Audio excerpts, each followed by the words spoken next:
एक बार एक छोटे से गांव में एडन नाम का एक युवा लड़का रहता था। एडन अपने अटूट दृढ़ संकल्प और एक ऐसे सपने के लिए जाने जाते थे जो कई लोगों को असंभव लगता था। वह एक कुशल लोहार बनना चाहता था जो देश में बेहतरीन तलवारें और कवच बनाता था। हालांकि एडन को एक महत्वपूर्ण बाधा का सामना करना पड़ा। वह अपने दाहिने हाथ के उपयोग के बिना पैदा हुआ था। इसके बावजूद उन्होंने अपने सपने को छोड़ने से इनकार कर दिया। एडेन की यात्रा आसान नहीं थी।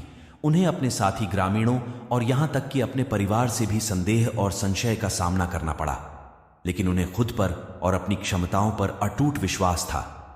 एडेन ने गांव के बुजुर्ग लोहार मास्टर ग्रुफ से मार्गदर्शन मांगा, जिन्होंने शुरू में उसे प्रशिक्षु के रूप में अस्वीकार कर दिया था। लेकिन एडेन की दृढ़ता और उसकी आंखों की आग ने अंततः बूढ़े मालिक को उसे अपने अधीन लेने के लिए मना लिया।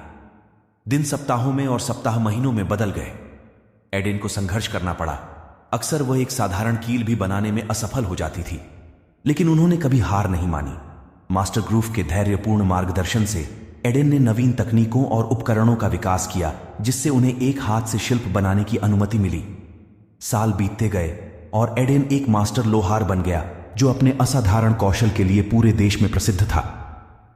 उनकी अद्वितीय रचनाएं, जिनमें से प्रत्येक में उनके दृढ़ संकल्प और सरलता की छाप है, शूरवीरों, राजाओं और साहसी लोगों द्वारा समान रूप से पसंद की जाती थी। एडेन की कहानी एक अनुस्मारक के रूप में कार्य करती है कि यदि किसी का दृढ़ संकल्प पर्याप्त मजबूत है तो कोई भी बाधा दुर्गम नहीं है। उन्होंने अपनी विकलांगता को लाभ में बदल दिया और यह साबित कर दिया कि मानवीय भावना विपरीत परिस्थितियों पर विजय पा सकती है।